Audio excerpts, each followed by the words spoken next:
Vamos a leer ahí en 1 Samuel, capítulo 17, versículo 45 y 46. Lo leemos en el nombre del Padre, del Hijo y del Espíritu Santo, y nos dice: Entonces dijo David al filisteo: Tú vienes a mí con espada y lanza y jabalina, mas yo vengo a ti en el nombre de Jehová de los ejércitos, el Dios de los escuadrones de Israel, a quien tú has provocado. Jehová te entregará hoy en mi mano, y yo te venceré, y te cortaré la cabeza, y daré hoy los cuerpos de los filisteos a las aves del cielo y a las bestias de la tierra, y toda la tierra sabrá que hay Dios en Israel. Amén. Pueden sentarse.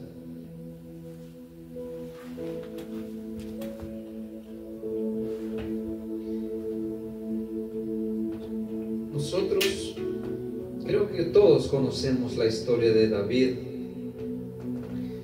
Dice la palabra de Dios de que el profeta Samuel, Dios hablándole al profeta en una ocasión, y él le dice: ve a la casa de Isaí, porque yo voy a elegir rey de los hijos de Isaí.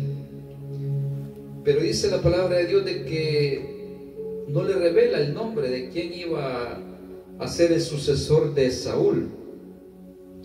Y el profeta se va y dice de que mira, los hijos de Isaí, quizás los hombres más fuertes, Eliab, los mayores, porque eran hombres de guerra. Y quizás Isaí decía: es que ha de ser de seguro el que Dios te ha dicho de que debes ungir como rey para Israel. Pero dice: no, Dios no ha elegido a este. Él me dice que no, trae el siguiente. Y así pasaron todos los hijos de Isaí. Y dice que aún Dios no había elegido ninguno. Pero ¿y qué pasa? ¿Acaso no tienes más hijos o falta alguno? Sí, hay uno, dice.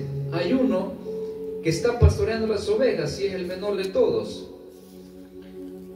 Pero yo puedo ver algo en la palabra de Dios de que quizás a David, por ser uno de los menores, el más pequeño, quizás lo miraban con menosprecio, por ser el pastor de las ovejas, que andaba cuidando las ovejas de su padre. Pero lo que podemos aprender aquí es de que Dios no mira a las personas, su tamaño o su fuerza, sino que lo que Dios siempre va a ver es el corazón de las personas, que nadie lo conoce, solamente lo conoce uno y Dios. Porque yo no sé en realidad cuáles son sus pensamientos, sus cargas, sus problemas o cualquier dificultad que estén pasando o lo que esté guardado en su corazón. Solamente Dios lo conoce. Pero dice que Dios mira algo en David. Dice que tenía un corazón recto delante de él, y él lo elige. Unge, manda a traer a tu hijo a donde está con las ovejas y tráelo, porque no podemos pasar a los siguientes si antes Dios no nos dice quién es el elegido como rey. Y dice que lo manda a traer, y Dios le dice: este es.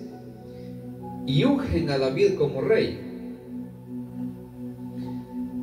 Pero luego dice que David, después de ser ungido, él continúa en sus labores como pastor. Pero luego dice la palabra de Dios de que los escuadrones de Israel están en una pelea. Y dice que había un hombre gigante de aproximadamente 3 metros de altura. Dice la palabra de Dios que era un hombre de guerra, un hombre muy fuerte.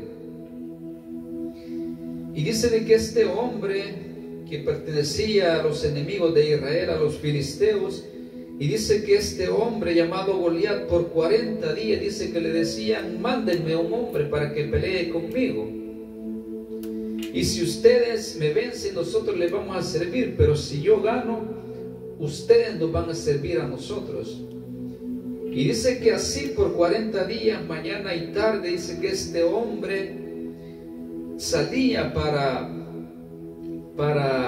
reclamar una pelea, que él quería que alguien se enfrentara con él cuerpo a cuerpo.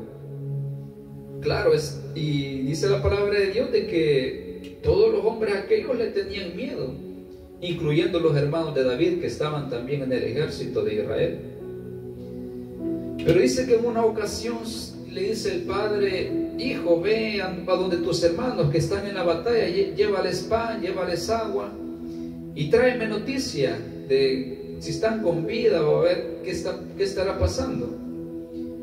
Y dice que se va David al campo de batalla, y dice que cuando David llega escucha las palabras de este filisteo que quería pelear, de Goliat, y dice: pero ¿quién es este que está amedrentando a los escuadrones de Israel, a los escuadrones del Dios viviente? Yo voy a pelear con él, dice. David no declara exactamente cuántos años tenía, pero aproximadamente se piensa que David tenía entre unos 12 años. Unos 12 años, y contra aquel hombre que estaba experimentado, era un hombre de guerra desde su niñez, aquel hombre de casi 3 metros. Y dice que él le dice al rey Saúl: yo voy a pelear con este hombre. Y lo empieza a vestir Saúl de su armadura, de su escudo y de toda su armadura. Y dice que donde intentó David caminar, no podía caminar, porque pesaba mucho aquella armadura que le habían puesto. Nosotros muchas veces quizás estamos cargando cosas que no debemos cargar, porque Goliat ya había dicho: alguien que venga a mí contra espada y contra su escudo y que pelee conmigo. Pero cuando nosotros confiamos en Dios y creemos en Dios, sabemos de que Él es nuestro escudo y Él es nuestra fortaleza. Dice la palabra de Dios que en el camino de Dios nuestras armas no son armas materiales, sino que son armas espirituales. Sus armas en Dios son la oración, el ayuno, la lectura de la Biblia. Esas son las armas que nosotros debemos de tener. Porque créanme, que si un cristiano no ora y no lee la Biblia, es un cristiano que va a estar desarmado, y en cualquier momento, cuando Satanás venga en contra de él, lo va a hacer caer, porque él no va a estar bien fundamentado. Solo por ponerle un ejemplo, cuando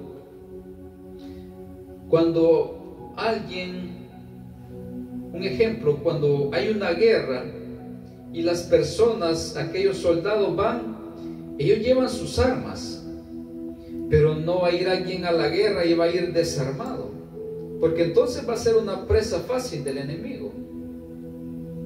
Debe de llevar sus armas y tiene que llevar cargas. Podríamos poner el caso de balas, porque una arma no funciona si no tiene balas, de por gusto sería.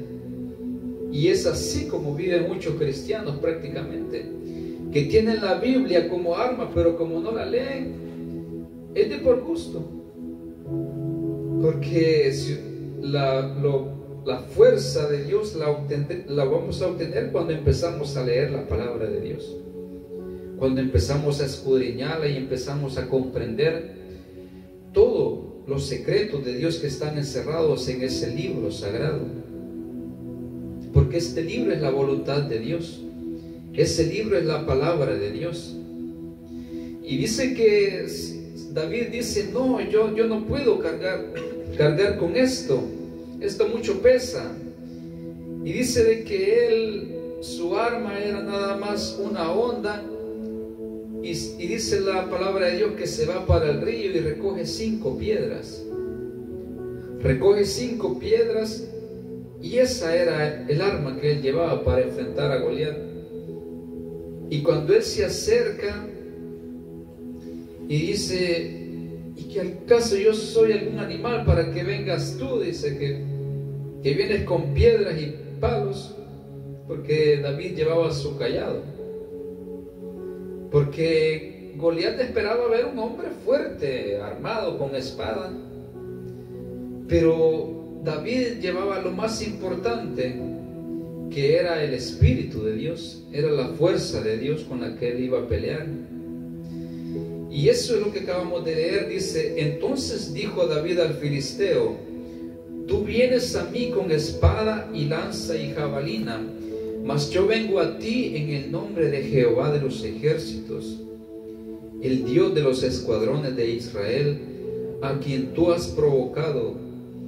Dice, Jehová te entregará hoy en mi mano y yo te venceré y te cortaré la cabeza, le dice, y daré hoy los cuerpos de los filisteos a las aves del cielo y a las bestias de la tierra, y toda la tierra sabrá que hay Dios en Israel. David no llevaba espada, no llevaba lanza, pero no llevaba escudo, pero llevaba lo más importante, que era la presencia de Dios. Y yo no sé cuál sea la batalla que usted esté atravesando, cuál sea el gigante con el que usted esté enfrentando, los problemas, enfermedad o cualquier dificultad, porque todos pasamos dificultades en esta vida. Pero lo que usted debe de mantenerse firme es que creer que Dios siempre va a estar con usted en cualquier situación difícil que esté pasando. Porque hablaba con mi hermano y lo primero que Satanás quiere es sacarnos del terreno de la fe, del terreno de la confianza en Dios, y llevarnos a su terreno, porque si estamos en el territorio enemigo vamos a ser vulnerables. Goliat pensaba que iba a llegar un hombre con espadas, pero no. David prácticamente cambia el protocolo y él va solo con 5 piedritas y una honda. Pero como iba el Espíritu de Dios con él, él era invencible. Y ninguno del ejército, hombres de guerra de Saúl, que habían sido preparados, pero ninguno tenía valor de enfrentarle. Pero David ya había sido ungido como rey, y ya el Espíritu de Dios lo guiaba, y él era quien le daba la fortaleza, porque dice que cuando alguna oveja, dice que era acechada por un león o por un oso, dice que él lo mataba, y siendo un niño. Y dice, así como Dios me ayuda a vencer los osos y los leones con los que he peleado, también a ti te voy a vencer, le dice. Y quizás aquel gigante, a Goliat, le daba risa, quizás. Pero dice la palabra de Dios de que agarra una piedra y dice que la tira contra aquel filisteo. Y dice la palabra de Dios que en la frente, cabal en la frente, y le da una sola y cae al suelo. Y sale corriendo y le corta la cabeza. Y vemos de que la victoria no va a ser suya ni mía, sino que la victoria va a ser de Dios. Si usted, su confianza está puesta en Dios, crea de que la victoria va a venir de parte de Dios. Y como les decía, no sé qué problema o dificultad estén enfrentando, pero su confianza y su fe que nunca desmaye. Siempre crea de que Dios está con usted y de que en todo momento Él ha prometido, dice, pelear nuestras batallas por cada uno de nosotros. Fíjense que las batallas siempre se ganan, como dice una frase por ahí, que en Dios se ganan las batallas de rodillas, porque esa es la mayor arma de los cristianos. Un cristiano que permanece de rodillas es un cristiano que va a ser invencible, que aún el mismo diablo le va a temer, porque cuando usted está con la presencia de Dios en su vida, créanme que no va a haber ningún problema ni nada que lo desvíe del camino de Dios. Dice allí en Efesios 6:13, dice, por tanto tomad toda la armadura de Dios para que podáis resistir en el día malo, y y habiendo acabado todo, estar firmes. Estad pues firmes, ceñidos vuestros lomos con la verdad, y vestidos con la coraza de justicia, y calzados los pies con el apresto del evangelio de la paz. Sobre todo tomar el escudo de la fe, con que podáis apagarlo todos los dardos de fuego del maligno, y tomad el yelmo de la salvación y la espada del Espíritu, que es la palabra de Dios. Estas son las armas de nosotros como cristianos. Dice la palabra de Dios que nuestra lucha no es contra carne ni sangre, sino contra principados, contra potestades, contra gobernadores de las tinieblas. Simplemente contra Satanás y sus demonios. Esa es nuestra lucha constante. Ahora bien, si usted está vestido de esta armadura, ningún diablo, ningún demonio le va a poder hacer frente, porque usted va a estar bien fundamentado en la roca que es Cristo. Yo sé de que, como dice la palabra de Dios, van a venir tempestades, pero si tu casa está fundada sobre la roca, no se va a destruir su casa. Si usted está fundamentada su vida en Cristo, Él le va a dar la fuerza y la fortaleza para seguir adelante. Así que yo les animo a ustedes como jóvenes. Yo sé que la vida del joven en el cristianismo no es nada fácil, pero si confían en Dios y creen que Él es el todo para ustedes, Él los va a sacar adelante de cualquier dificultad, de cualquier problema que estén enfrentando. Solo crean en Dios y tengan fe de que Dios los va a ayudar a llegar hasta el final en un día. Que el Señor les bendiga. Que el Señor les bendiga, y espero que esta palabra haya sido de bendición para cada una de sus vidas.